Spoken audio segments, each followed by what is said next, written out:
Récit de Conan le Cimmérien, roman L'heure du dragon, écrit par Robert E. Howard, traduit par Patrice Louinet pour les éditions Bragelonne.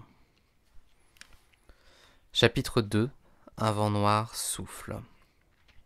L'année du dragon débuta dans la guerre, la pestilence et l'agitation. La peste noire rôdait dans les rues de Belverus, terrassant le marchand dans son échoppe, le cerf dans son logis, le chevalier à sa table de banquet. Toute la science des médecins était impuissante à l'enrayer. On disait qu'elle avait été envoyée de l'enfer en punition des péchés d'orgueil et de luxure. Elle était aussi foudroyante et mortelle que la morsure d'une vipère. Le corps du malade devenait violacé, puis noir, et l'agonie survenait en quelques minutes. La puanteur de sa propre putréfaction envahissait ses narines avant même que la mort arrache son âme à sa carcasse pourrissante. Un vent brûlant en provenance du sud rugissait continuellement, flétrissant les récoltes et foudroyant le bétail sur place. Les hommes invoquaient Mithra et murmuraient contre leur roi, car d'une façon mystérieuse à travers tout le royaume, il se chuchotait que celui-ci se livrait en secret à des pratiques abominables et à des débauches sans nom, à l'abri des murs de son palais envahi par la nuit. C'est alors que la mort grimaçante vint arpenter les couloirs de ce palais, accompagné de monstrueuses vapeurs pestilentielles qui tourbillonnaient à ses pieds. En une seule nuit, le roi et ses 3 fils furent emportés. Le grondement des tambours funèbres qui marquèrent leur trépas recouvrit le tintement sinistre et fatidique des clochettes accrochées sur les charrettes, qui avançaient péniblement de rue en rue, et sur lesquelles on entassait les cadavres en décomposition. Cette même nuit, juste avant l'aube, le vent brûlant qui avait soufflé pendant des semaines cessa d'agiter lugubrement les rideaux de soie en s'insinuant dans les demeures. Une bourrasque se leva du nord pour venir rugir entre les tours. Un orage cataclysmique éclata, accompagné d'éclairs aveuglants et d'une pluie diluvienne. Quand l'aube vint briller, tout était purifié, vert et dégagé. Les sols calcinés se parèrent de verdure, les récoltes desséchées se redressèrent, et la peste avait disparu, ses miasmes chassés hors du pays par le vent puissant. Certains déclarèrent que les dieux étaient satisfaits car le roi maléfique et ses rejetons avaient péri, et lorsque son frère cadet, Tarascus, fut couronné dans la grande salle du palais, le peuple acclama avec des vivats à faire trembler les tours ce monarque auquel les dieux souriaient. Une vague d'enthousiasme et d'allégresse, telle que celle qui traversa le pays tout entier, est fréquemment le signal d'une guerre d'expansion. Aussi, personne ne fut surpris lorsqu'on annonça que le roi Tarascus avait déclaré nulle et non avenue la trêve conclue avec le voisin de l'Ouest par son défunt prédécesseur et qu'il rassemblait ses armées en vue d'une invasion de la Kylonie. La raison en était simple, et ses motivations clamaient haut et fort par sa décision d'un vernis aux airs de croisade. Il épousait la cause de Valerius, héritier légitime de la couronne. Il venait, disait-il, non en ennemi de la Kylonie, mais en ami, afin de libérer le peuple de la tyrannie d'un usurpateur doublé d'un étranger. Il y eut bien quelques sourires cyniques dans certains milieux, accompagnés de messes basses au sujet du bon ami du monarque, Amalric, dont l'immense fortune personnelle semblait renflouer les caisses royales, jusqu'alors singulièrement vides, mais nul n'y prêta attention dans la vague de ferveur fanatique dont jouissait Tarascus. Si certains individus plus perspicaces se doutaient qu'Amalric était le véritable maître de la Némédie, régnant en coulisses, il se gardait bien de proférer une telle hérésie à haute voix, et les préparatifs de guerre continuèrent dans l'enthousiasme. Le roi et ses alliés firent route vers l'ouest, à la tête de 50 000 hommes, chevaliers en armure étincelante, leurs étendards flottant au vent au-dessus de leurs casques, piqués au casque d'acier dans leurs brigandines, arbalétriers en pourpoint de cuir. Ils franchirent la frontière, s'emparèrent d'un château frontalier et incendièrent 3 villages de montagne. Peu après, dans la vallée de Valkia, à 10 miles à l'ouest de la ligne frontalière, ils trouvaient en face d'eux les armées de Conan, roi d'Aquilonie, 45 000 hommes, chevaliers, archers et fantassins, la fleur de la chevalerie et de la puissance aquilonienne. Seuls les chevaliers de Pointin, sous le commandement de Prospero, n'étaient pas encore arrivés, car ils venaient des confins sud-ouest du royaume et avaient donc un long chemin à parcourir. Tarascus avait frappé sans prévenir. L'invasion avait immédiatement succédé à l'annonce de son couronnement, sans aucune déclaration de guerre en bonne et due forme. Les deux armées se faisaient face de part et d'autre, d'une large vallée encaissée, entre des falaises abruptes que traversait un cours d'eau peu profond qui serpentait au milieu, entre des roseaux et des saules. Les hommes de l'intendance de chacune des armées descendirent jusqu'aux berges pour puiser de l'eau, échangèrent des insultes et se jetèrent des pierres. Les derniers rayons de soleil vinrent frapper la bannière dorée de la Némédie, ornée de son dragon pourpre, qui s'agitait sous le vent au-dessus du pavillon du roi Tarascus, installé sur une butte près des falaises à l'est. À l'ouest, l'ombre des falaises recouvrait un tel insuaire les tentes, les armées aquiloniennes et la bannière noire frappée du lion d'or qui flottait au-dessus du pavillon royal de Conan. Toute la nuit, les feux de camp illuminèrent la vallée tout entière, et le vent apporta avec lui l'appel des trompettes, le fracas des armes, et les qui-vives des patrouilleurs qui étaient à cheval le long des berges bordées de saules. Dans les ténèbres qui précèdent l'aube, Conan s'agita sur sa couche, un simple tas de soieries et de fourrures jeté sur quelques planches, et se réveilla. Il sursauta, poussa un cri aigu et se saisit de son épée. À ce cri, Palantide, le commandant en chef de ses armées, se précipita sous la tente et y trouva le roi assis, la main sur la garde de son épée, son visage étrangement pâle et ruisselant de sueur. « Majesté !» s'exclama Palantide, « quelque chose ne va pas ?»« Tout va bien dans le campement ?» demanda Conan. « Les sentinelles montent-elles la garde ?»« 500 cavaliers patrouillent le long de la rivière, Majesté, » lui répondit le général. « Les Némédiens n'ont pas fait mine de vouloir avancer contre nous cette nuit. Ils attendent l'aube, tout comme nous. »« Par Crom !» murmura Conan. « Je me suis réveillé avec le pressentiment qu'un malheur allait s'abattre sur moi dans l'obscurité. » Il regarda la grande lampe dorée qui diffusait une lumière tamisée sur les tentures de velours et les tapis de la tente richement décorés. Ils étaient seuls. Pas même un esclave ou un page ne dormait sur le sol recouvert de tapis. Pourtant, les yeux de Conan avaient la même intensité fiévreuse que lorsqu'il sentait un péril imminent, et son épée tremblait dans sa main. Palantide le regarda d'un air incertain. Conan semblait être en train d'écouter quelque chose. « Écoute !» siffla le roi. « L'as-tu entendu ? Un bruit de pas furtif. »« 7 chevaliers gardent votre tente, Majesté, » répondit Palantide. « Nul ne pourrait s'en approcher sans être immédiatement interpellé. »« Pas à l'extérieur, » grogna Conan. C'est comme si le son venait de l'intérieur de la tente. Palantide jeta un coup d'œil autour de lui, surpris. Les tentures de velours se confondaient avec les ombres dans les recoins obscurs de la tente. Mais s'il y avait eu quelqu'un avec eux à l'intérieur du pavillon, le général l'aurait perçu. De nouveau, il secoua la tête. « Il n'y a personne ici, sire. Vous dormez en plein milieu de votre armée. » « J'ai vu la mort frapper un roi entouré de milliers d'hommes, » murmura Conan. « Quelque chose qui s'avance sur des pieds invisibles et que l'on ne peut apercevoir. »« C'était peut-être un rêve, Majesté, » suggéra Palantide quelque peu perturbé. « Je rêvais bien, » maugréa Conan. « Et de plus, c'était un rêve diablement étrange. Je parcourais de nouveau ces routes longues et ardues du chemin qui m'a conduit à la royauté. » Il se tut, et Palantide resta à le regarder sans mot dire. Le roi était une énigme pour le général, comme pour la plupart de ses sujets civilisés. Palantide savait que Conan avait emprunté bien des chemins étranges au cours de sa vie mouvementée, riche en péripéties, et qu'il avait été beaucoup de choses avant qu'un caprice du destin le place sur le trône d'Achéonie. « J'ai revu le champ de bataille sur lequel je suis né, » dit Conan, appuyant son menton sur son poing massif, l'air maussade. « Je me suis vu avec un pagne en peau de panthère, jetant ma lance sur les fauves des montagnes. » J'étais de nouveau un mercenaire, un hetman des Kazoki qui vivent le long du fleuve Zaporoska, un corsaire pillant les côtes de Kush, un pirate des îles Baraka, un chef des hommes des collines himéliennes. J'ai été tout ceci, et de tout ceci j'ai rêvé. Toutes les formes qui ont été moi ont défilé devant mes yeux en une interminable procession, et leurs pieds martelant le sol poussiéreux battaient la cadence d'un chant funèbre.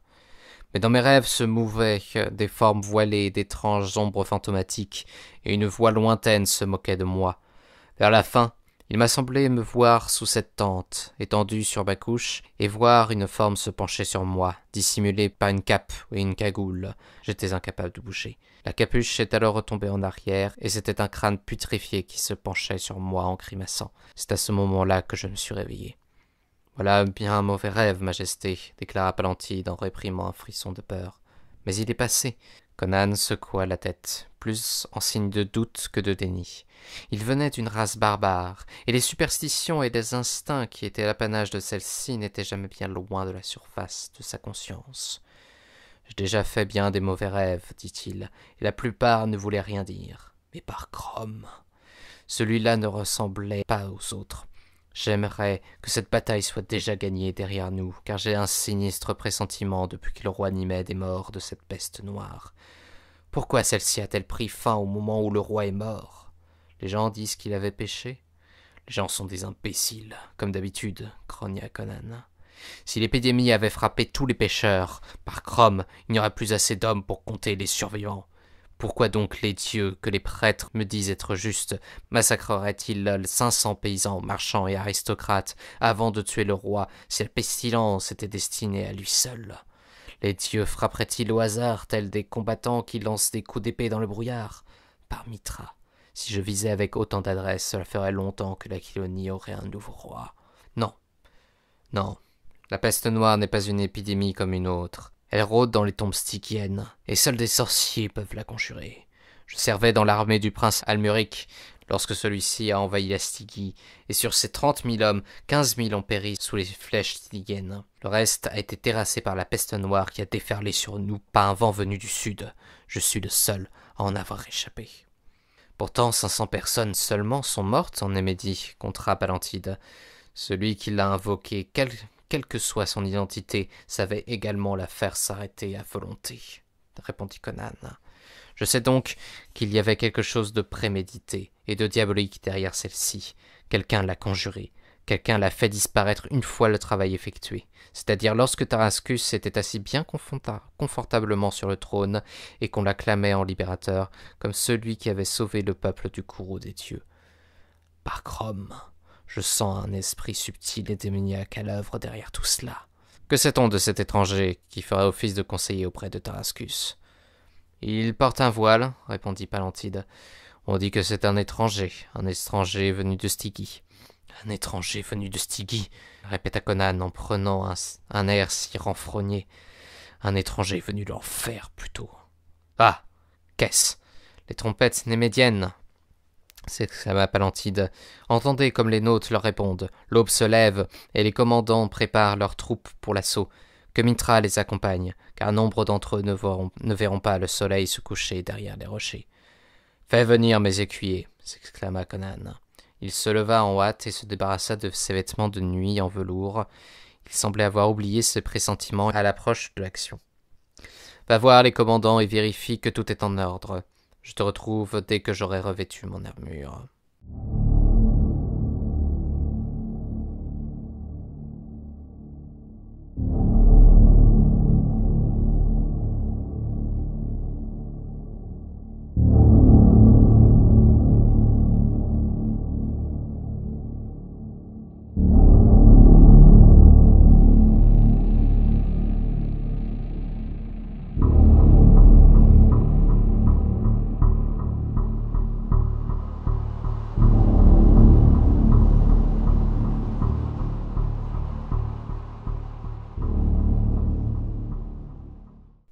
Bien des habitudes de Conan étaient incompréhensibles aux yeux des hommes civilisés qu'il gouvernait, et l'une de celles-ci était son insistance à dormir seul dans sa chambre ou sa tente.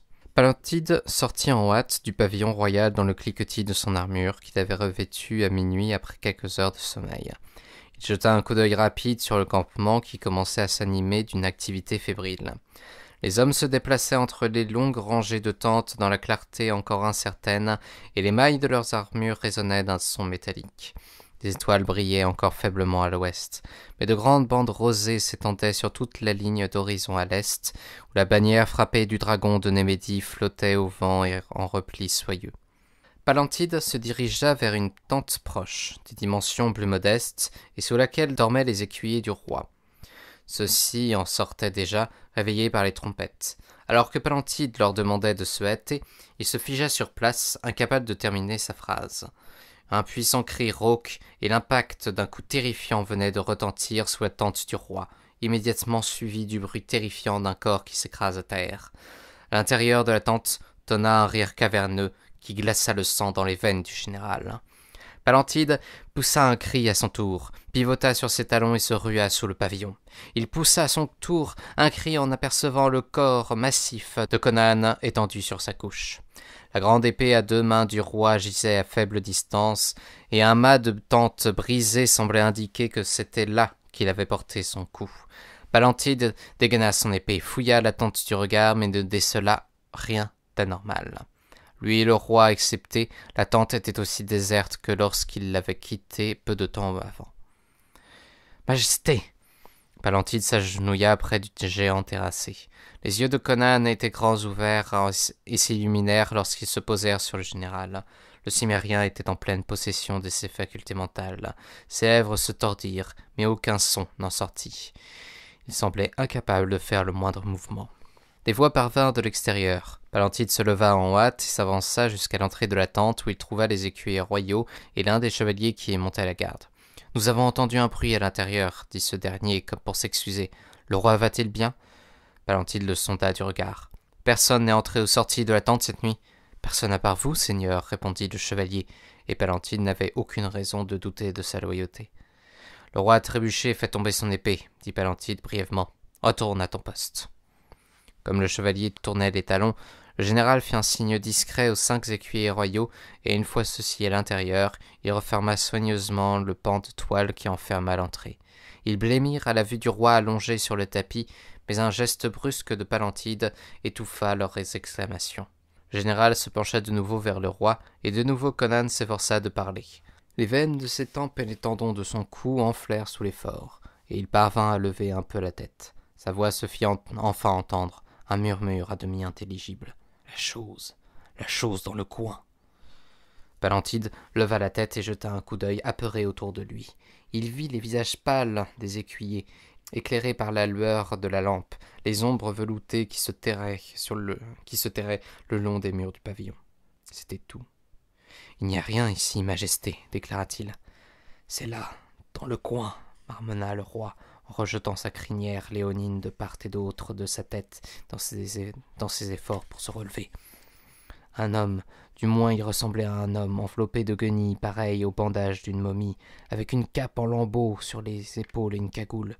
Tout ce que je pouvais voir, c'était ses yeux, alors qu'il se tenait là, tapi dans les ombres. Je pensais qu'il était une ombre lui-même, jusqu'à ce que j'aperçoive ses yeux. On aurait dit des joyaux noirs. Je me suis jeté sur lui et ai donné un coup d'épée. Je l'ai raté de beaucoup.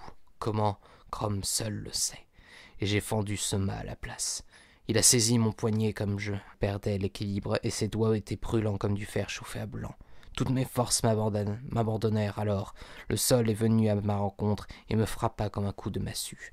L'instant d'après, il avait disparu. J'étais à terre, et qu'il soit maudit, je ne peux plus bouger, je suis paralysé. Palantide souleva la main du géant et eut de la chair de poule. On apercevait distinctement sur le poignet du roi l'empreinte bleutée des doigts longs et maigres. Quelle main pouvait donc serrer avec une force suffisante pour laisser son empreinte sur ce poignet épais? Palantide se souvint de ce rire caverneux qu'il avait entendu alors qu'il se précipitait dans la tente, et il fut inondé d'une sueur glacée. Ce n'était pas Conan qui avait ri. « Une créature diabolique !» chuchota un écuyer, tremblant de peur. « On dit que les enfants des ténèbres combattent aux côtés de Tarascus. »« Silence !» ordonna sèchement Palantide. À l'extérieur, l'aube faisait pâlir les étoiles. Une brise se leva sur les hauteurs, apportant avec elle la fanfare d'un millier de trompettes. À ce son strident, un frisson convulsif traversa le corps tout entier du roi. De nouveau, les veines de ses tempes saillirent tandis qu'il s'efforçait de briser les chaînes invisibles qui le clouaient au sol. « Aidez-moi à revêtir mon armure et attachez-moi sur ma selle, murmura-t-il. Je mènerai la charge, quoi qu'il en soit. » Tandis que Palantide secouait la tête, un écuyer le tira par son juste au corps. « Seigneur, nous sommes perdus si l'armée venait à apprendre que le roi a été terrassé. Il était le seul à pouvoir nous mener à la victoire à ce jour. »« Aidez-moi à mieux l'installer sur sa couche, » répondit le général.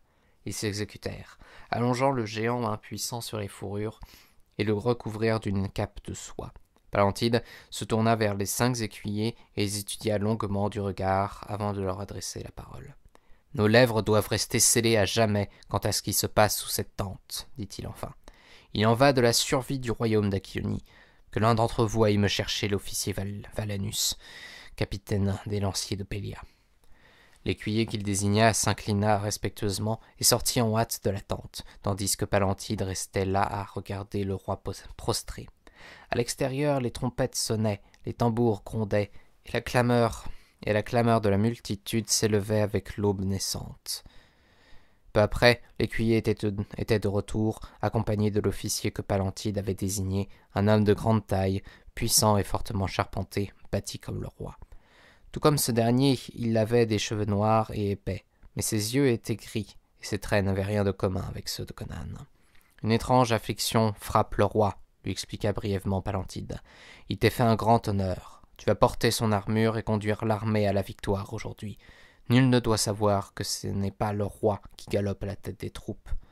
C'est un honneur pour lequel un homme donnerait sa vie, avec choix, balbutia le capitaine, comblé par une telle faveur. Que Mitra me vienne en aide, afin de ne pas faillir à cette extraordinaire marque de confiance. Sous le regard du roi terrassé, dont les yeux reflétaient la rage amère et l'humiliation qui rongeait son cœur, les écuyers débarrassèrent Valanus de sa cotte de maille, de son casque à visière et de ses jambières, pour le revêtir de l'armure de Conan, toute de plaques noires, avec sa salade à visière, dont les plumes noires ondoyaient au-dessus du cimier à guivre. Ils lui passèrent ensuite le surcot de soie au lion royal brodé en fil d'or, puis la large ceinture à boucles dorées. Celle-ci soutenait une large épée au pommeau incrustée d'or dans son fourreau, lui aussi ouvragé d'or. Tandis qu'ils étaient ainsi affairés, les trompettes retentissaient et le cliquetis des armes s'amplifiait à l'extérieur. De l'autre côté de la rivière s'élevait une clameur rauque. Les bataillons se mettaient en position de combat les uns après les autres.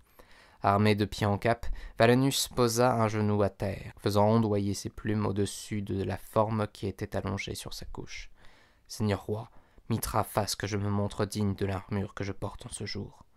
Apporte-moi la tête de Tarascus, et je fais de toi un baron. » Dans le supplice de son angoisse, le vernis civilisé de Conan s'était craquelé, laissant apparaître son regard fiévreux, ses dents grinçant de rage et d'une fureur sanguinaire. Il était redevenu le barbare des collines de Cimmérie.